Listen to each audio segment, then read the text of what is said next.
Before being the truth that the cosmic energy exists, I authentically cognize, which is internally process, understand, and declare the truth that His Divine Holiness Swamiji is a Chinmaya Vigraha, the embodiment and the representation of that very cosmic energy.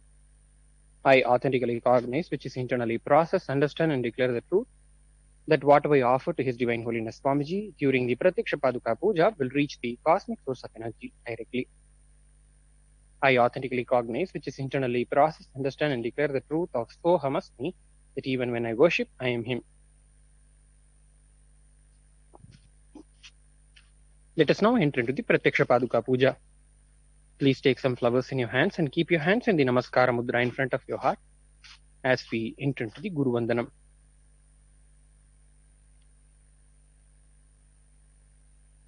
Om Nityanandam Paramasukhadam Kevalam Jnanamurtim Dvandvatitam Gagana Sadrisham Tattvamasyaadilaksham Yekam Nityam Vimalamachalam Sarvadhi Sakshibhutam Bhavatitam Triguణarahitam Sadgurum Tam Namami Nityanandeshwara Paramashiva Samarambham Nityanandeshwari Parashakti Madhyamam Asmadacharya Paryantam Vande Guru Paramparam Lalate Tripundri Nitilakrita Kasturi Tilakaha Puranmala Dharaspuritakatikaupī Navasanaha Dadhano Dustaram Shirasi Phanirajam Shashikalam Pradipas Sarvesham Arunagiri Yogi Vijayate. Offer the flowers at the feet of His Divine Holiness Swamiji. The next is Achamanam. Now for each of the following mantras, please pour one Uddharani of water onto your right palm and drink the water along with the chanting of the mantra internally. Om Atmatattvam Shodhayami Svadha.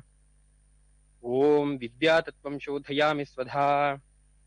Om Shivatattvam Shodhayami Svadha. Wash your right hand with little water. Now with the base of your right hand thumb, wipe your upper and lower lips from the right hand side to the left hand side twice. Om Ham Hridayaya Namaha. Wash your right hand with little water. Now with the tips of your right hand, index finger, middle finger and ring fingers joined together, touch little above your upper lip, then below your lower lips. With the tips of your right hand, index finger and thumb joined together, touch your right nostril, left nostril. With the tips of your right hand, ring finger and thumb joined together, touch your right eye, right ear, left ear. Wash your right hand with little water. Now with the base of your right hand, little finger and thumb joined together, touch your navel, your right chest, left chest. And with all the fingers of your right hand joined together, touch the crown of your head, your right shoulder, left shoulder, your heart center. Now, please take some flowers in your hands and allow the fists of both your hands to be clenched into your palms, and with the knuckles of the middle fingers of both your hands, tap the sides of your head along with the chanting of the mantra. Shuklam Baradharam Vishtum Shashivarnam Chaturbhujam Prasannavadanam Dhyayet Sarva Vignopashantaye.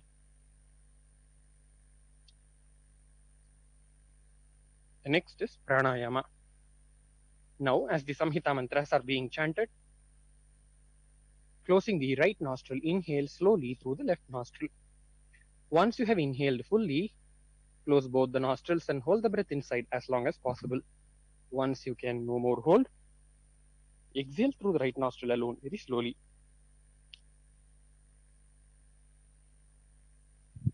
Om Hum Ishana Murdhaya Namaha, Om Him Tatpurushavakraya Namaha, Om Hum Aghora Hridayaya Namaha, Om Him Mamadevukhyaya Namaha, Om Hum Sadyojata Murteye Namaha, Om Ham Hridayaya Namaha, Om Him Shirasaya Namaha, Om Hum Shikhaya Namaha, Om Him Kavachaya Namaha, Om Hum Netrebhyo Namaha, Om Hastraya Namaha, Om Hum Ishana Murdhaya Namaha, Om Him Tatpurushavakraya Namaha, Om Hum Aghora Hridayaya Namaha, Om Him Mamadevukhyaya Namaha, Om Hum Sadyojata Murteye Namaha, Om Ham Hridayaya Namaha, Om Him Shirasaya Namaha, Om Hum Shikhaya Namaha, Om Him Kavachaya Namaha, Om Hum Netrebhyo Namaha, Om Hastraya Namaha, Om Hum Ishana Murdhaya Namaha, Om Him Tatpurushavakraya Namaha, Om Hum Aghora Hridayaya Namaha, Om Him Vamadevukhyaya Namaha, Om Hum Sadyojata Murteye Namaha, Om Ham Hridayaya Namaha, Om Him Shirasaya Namaha, Om Hum Shikhaya Namaha, Om Him Kavachaya Namaha, Om Hum Netrebhyo Namaha, Om Hastraya Namaha. Now touch your right ear with your right hand once. Now, please keep the flowers in your left palm and close it with your right hand and keep both your hands on the right thigh, sitting with your head, neck, spine in a straight line. Create the conscious will to enter into this experience of Pratyaksha Paduka Puja as we enter into the Sankalpa. ओम ममोपात्त समस्त दुरितक्षय द्वारा भगवत श्री नित्यानंद परम शिव प्रीत्यर्थम श्री नित्यानंदेश्वरी पराशक्ति समेत श्री नित्यानंदेश्वर परम शिव प्रीत्यर्थं च शुभे शोभने मुहूर्ते अद्य ब्रह्मणः द्वितीय परार्धे श्री श्वेतवराह कल्पे वैवस्वतमन्वन्तरे अष्टाविंशतितमे नित्ययुगे प्रथमे पादे जम्बूद्वीपे भारतवर्षे भरतखण्डे मेरोः दक्षिणे पार्श्वे शकाब्दे अस्मिन् वर्तमाने व्यवहारिके प्रभवादीनां षष्ट्याः संवत्सराणां मध्ये विकारिनाम संवत्सरे उत्तरायणे लक्ष्मीवेङ्कटेश्वर ऋतौ मेषमासे कृष्णपक्षे शुक्लपक्षे प्रथमायां शुभदितौ गुरुवासरयुक्तायाम् अपभरणी नक्षत्र प्रीतियोग किंस्तुघ्नकर्ण एवं गुणविशेषण विशिष्टायाम् अस्यां शुभतिथौ श्री कैलासोन्नत द्वादशान्तश्यामला पीठारूढ श्री मीनाक्षि सुन्दरेश्वराभिन्न स्वरूप परशिवपुत्र रत्नकुमार गुरुमण्यतुल्यावतार श्री पार्वती स्तन्यपान लब्ध दिव्य ज्ञान विश्रुत सकल निगमागम सारभूत द्राविड वेद प्रवक्त्र श्रीमत् परमशिव करुणा समधिगत मुक्तामय चतुरश्रयान गीयमान छत्र चामर श्रीचिह्नकाहलादि समस्त बिरदावल्यलंकृत ज्ञान विज्ञान चक्रवर्ती सर्वजन संघ सद्यो निर्वाण दीक्षा व्ययापवर्ग वर्ष विश्राण जीमूत परमत कलभ केसरी शैव सिद्धांत स्थापनाचार्य श्री राजाधिराज पांड्य महाराज गुरु क्षपण शाक्यादि महांधकार निवारण ज्ञान भानु वीक्षणानर्हार्ह ध्वजोच्छेदन पूर्वक श्रीमद्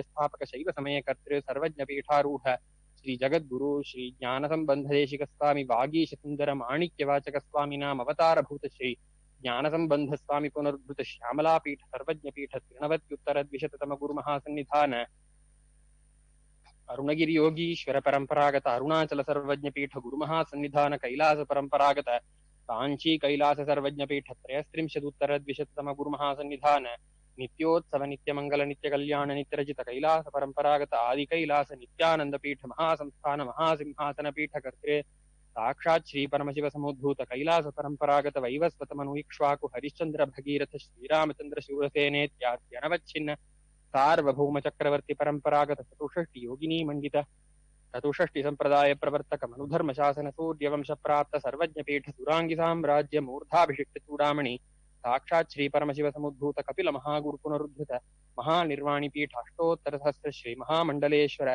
साक्षात् श्री परमशिव सिंहासनाभिषिक्त समस्त गणनायक श्री महागणपति समारंभ अनवच्छिन्न पीठाधीश्वर गुरु परंपरा प्राप्त अटल पीठ अष्टोत्तर सहस्र श्री अटल पीठाधीश्वर धर्म मुक्ति स्वर्गपुर स्वर्णपीठ त्रयोविंश गुरु महासन्निधान कैलास परंपरागत आदिपीठ सर्वज्ञ पीठ जगत गुरु श्री कैलास पुनरुद्धारक श्री कैलास परमाचार्य श्रीमत् परमहंस परिव्राजकाचार्य वर्य सच्चिदानंद प्रणव स्वरूप श्रोत्रिय ब्रह्मनिष्ठ श्रीमज्जगद गुरु श्री भगवत श्री नित्यानंद परमशिव श्री ज्ञान संबंध देशिक परमाचार्य स्वामिनां प्रीत्यर्थम तेषां पादारविन्दयोः भक्ति सिद्ध्यर्थम गुरु कृपा कटाक्ष सिद्ध्यर्थम प्रेम स्थैर्य वीर्य विजय आयुरारोग्य ऐश्वर्याणामभिवृद्ध्यर्थम धर्मार्थ काम मोक्ष चतुर्विध फलपुरुषार्थ सिद्ध्यर्थम समस्त दुरितोपशान्त्यर्थम समस्त मंगलवाप्त्यर्थम भगवत श्री नित्यानंद परमशिव प्रसादेन सकुटुम्बस्य ज्ञान वैराग्य जीवन मुक्ति प्राप्त्यर्थं च श्री नित्यानंदेश्वरी पराशक्ति समेत श्री नित्यानंदेश्वर परमशिव अवतार भूत श्री सर्वदेव देवी स्वरूप भगवत श्री नित्यानंद परमशिव प्रत्यक्ष पादुका पूजां करिष्ये. Drop the flowers on the ground and wash your hands with little water. Apa upasprishya. Now please take the bell in your left hand and ring the bell vibrantly, keeping the bell near your chest level. Agamarthantu devanam gamanarthantu rakshasam ghantanadam karomyadau devatahvanalanchanam ghanta devatabhyo namaha. Now please take a flower in your right hand and keep your hands in the Kurma Mudra in front of your heart, sitting with your head, neck, spine in a straight line. Remember His Divine Holiness Swamiji seated in the lotus of your heart, the Ananda Gandha. Offer your deep, heartfelt gratitude and devotion at the feet of His Divine Holiness Swamiji in the form of perfect internal worship as we chant the Manasa Puja mantras.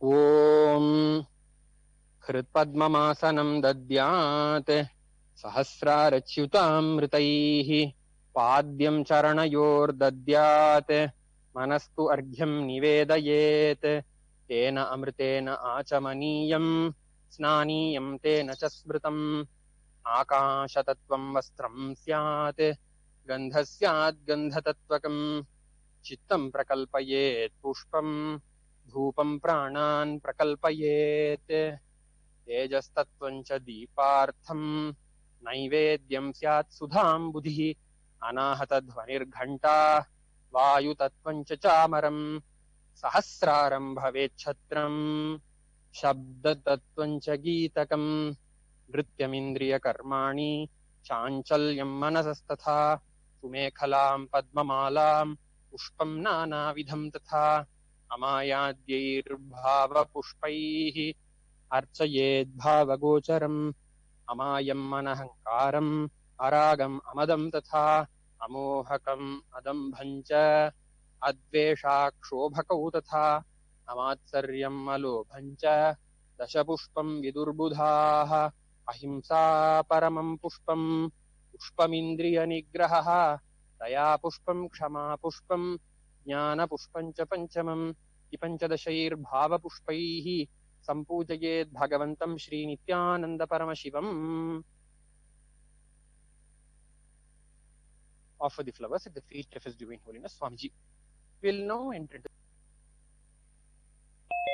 महातंत्र मंत्र विधि सदा शिवः अस्मै शिवाय गुरवे वीतरागकलाय वै अमेयत्वादनन्तोऽयं मजत्वाच्च प्रकीर्तितः यस्य दर्शनमिच्छन्ति देवाः स्वाभीष्टसिद्धये तस्मै ते परमेशानः स्वागतं स्वागतं प्रभो अद्य मे सफलं जन्म जीवनं सफलाः क्रियाः स्वागतं यत्त्वया तन्मे तपसां फलमागतम् ओम ह्रीं सर्वदेवदेवी स्वरूप भगवन् श्री नित्यानंद परमशिव स्वागतं सुस्वागतं ते. Next offering is Padyam. Now please take one udhrani of water in your right hand and offer the water at the feet of His Divine Holiness Swamiji at the end of the mantra. Om Yadbhaktilesha Samparkat Paramananda Samplavaha Tasmai Te Parameshana Padyam Shuddhaya Kalpaye. Om Hrim Etatpadyam Sarvadeva Devi Swarupaya Bhagavate Shri Nityananda Paramashivaya Namaha. The next offering is Arghya. Now please take the conch with the Arghya in your right hand and offer the Arghya at the feet of His Divine Holiness Swamiji at the end of the mantra. Om Durvakshatasamayuktam Bilvapatram Tathaparam Shobhanam Shankhapatrastham Grihana Arghyam Maheshwara. Om Hrim Yeshorghya Sarvadeva Devi Swarupaya Bhagavate Shri Nityananda Paramashivaya Swaha. The next offering is Achamaniyam. Now please take one udhrani of water in your right hand and offer the water at the feet of His Divine Holiness Swamiji at the end of the mantra. Om Mandakinyastu Yadha.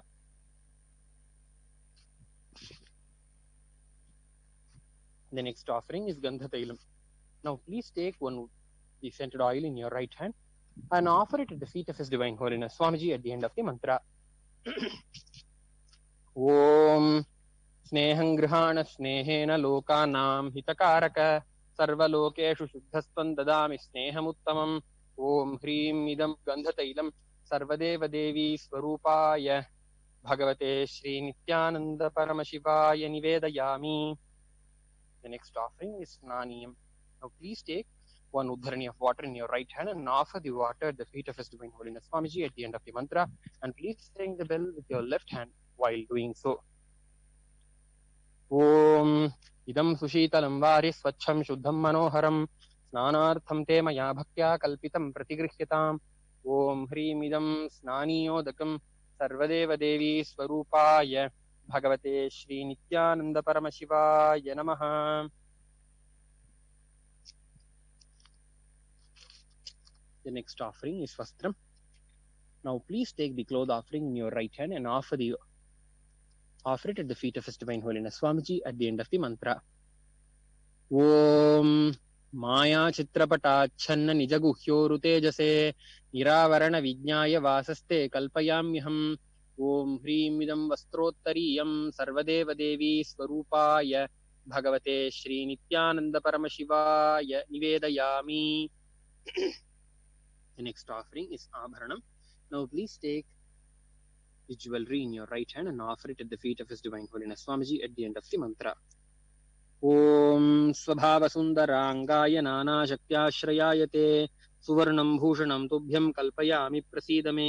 ॐ ह्रीमिदं सुवर्णाभरणं सर्वदेवदेवी स्वरूपाय भगवते श्रीनित्यानन्दपरमशिवाय निवेदयामि। The next offering is Gandha. Now please take the sandalwood paste in your right hand ring finger and offer it at the feet of His Divine Holiness Swamiji at the end of the mantra. ॐ शरीरं तेन जानामि चेष्टां नैव च मया निवेदितान् गन्धान् प्रतिगृह्य विलिप्यताम्। ॐ ह्रीं एष गन्धः सर्वदेवदेवी स्वरूपाय भगवते श्रीनित्यानन्दपरमशिवाय नमः। The next offering is Pushpam. Now please take some flowers smeared with sandalwood paste in your right hand and offer them at the feet of His Divine Holiness Swamiji at the end of the mantra. ॐ तुरीयवनसम्पन्नं नानागुणमनोहरम् आनन्दसौरभं पुष्पं गृह्यताम् इदमुत्तमम्। ॐ ह्रीं एतानि सचन्दनपुष्पाणि सर्वदेवदेवी स्वरूपाय भगवते श्रीनित्यानन्दपरमशिवाय वौषटे। The next offering is Bilvapatram. Now please take the Bilva leaves smeared with sandalwood paste in your right hand and offer them at the feet of His Divine Holiness Swamiji at the end of the mantra. ॐ अमृतोद्भवं श्रीवृक्षं शङ्करस्य सदा प्रियं बिल्वपत्रं प्रयच्छामि पवित्रं ते सुरेश्वर। ॐ ह्रीं एतानि सचन्दनबिल्वपत्राणि सर्वदेवदेवी स्वरूपाय भगवते श्रीनित्यानन्दपरमशिवाय वौषटे। The next offering is Tulasi Patram. Now please take the Tulasi leaf smeared with sandalwood paste in your right hand and offer it at the feet of His Divine Holiness Swamiji at the end of the mantra. Om Namaste Bahurupaya Varadamurtaye Paramatmane Swaha. Om Hrimidam Sachandana Tulasi Patram Sarvadeva Devi Swarupaya Bhagavate Shri Nityananda Paramashivaya Namaha. The next offering is Dhupa. Now please take the lit incense sticks in your right hand and slowly wave towards His Divine Holiness Swamiji in a clockwise manner along with the chanting of the mantra, and please ring the bell with your left hand while doing so. Om Vanaspatiraso Divyo Gandhadhyassu Manoharaha Aghreyas Sarvadevanam Dhupoyam Pratigrihyatam.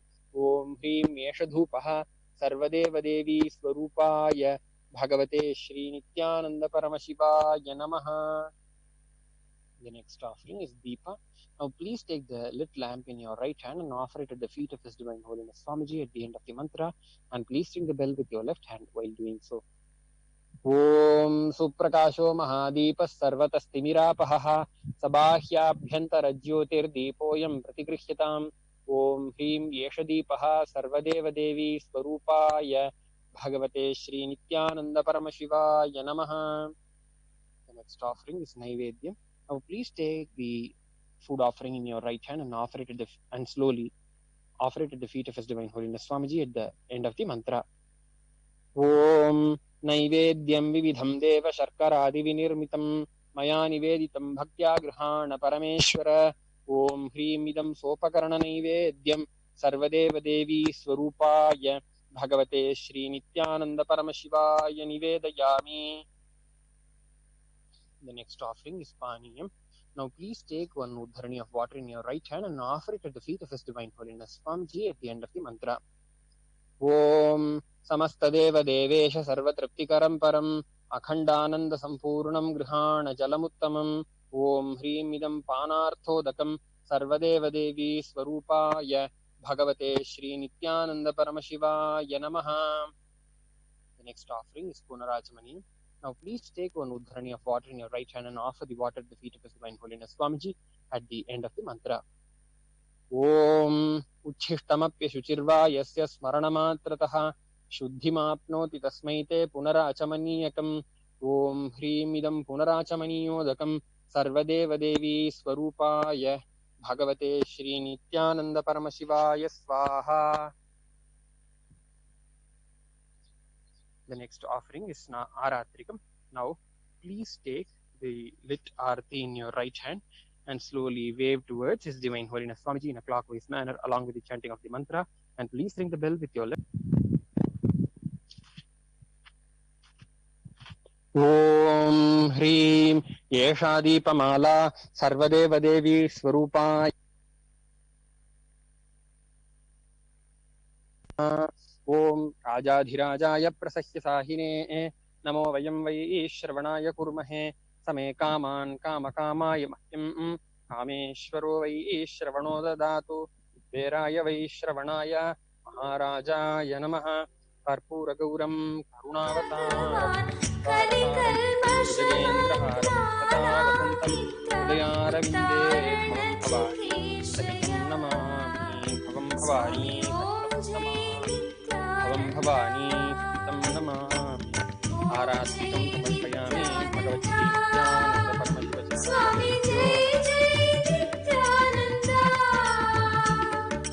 Loknath स्थिरकाशो भगवान् कलिकल्पशमग्नानां नित्य उद्धारण चिकीर्षया स्वामी ओम जय नित्यानंद गुरुर्ब्रह्मा गुरुर्विष्णुः गुरुर्देवो महेश्वरः गुरुसाक्षात् परं ब्रह्म तस्मै श्री गुरवे नमः अखण्डमण्डलाकारं व्याप्तं येन चराचरं तत्पदं दर्शितं येन तस्मै श्री गुरवे नमः अज्ञानतिमिरान्धस्य ज्ञानाञ्जनशलाकया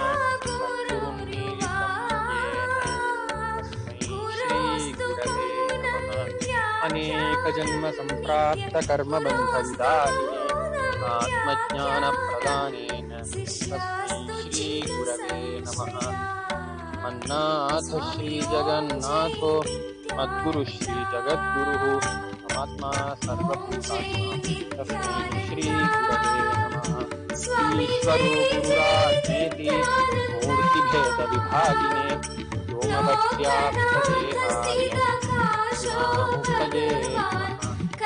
ज्ञानन्दं परमपदं केवलं ज्ञानमूर्तिं द्वन्द्वातीतं गगनसदृशं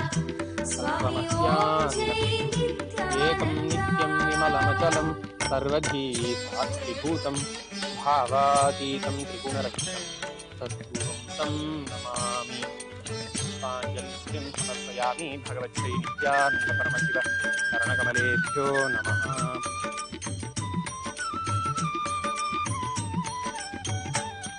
विरक्तो यौवने तीव्रं नित्या मायापाशविवर्जितः स्वामी मायापाशविवर्जितः नित्यमुक्तस्वभावोऽपि नित्यमुक्तस्वभावोऽपि नित्यालोकान्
स्वामी जय जय नित्यानन्दम्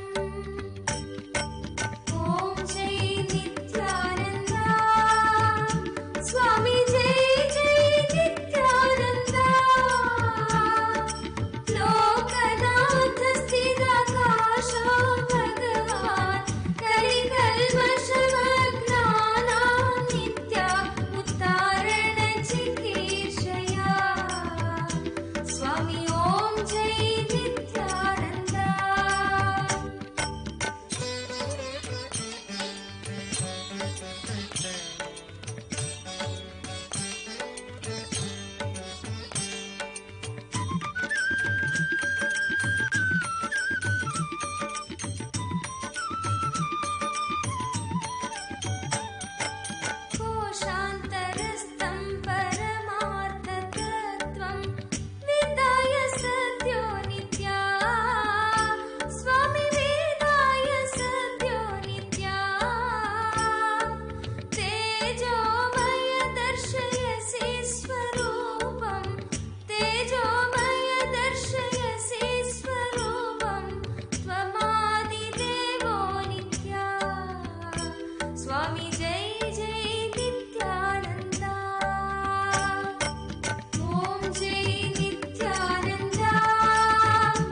स्वामी ॐ जय नित्यानन्दा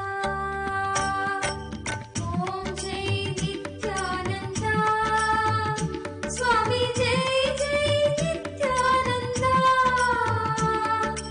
लोकनाथ स्थितकाशो भगवान् कलिकल्मषमग्नानां नित्या उद्धारणचिकीर्षया स्वामी ॐ जय नित्यानन्दा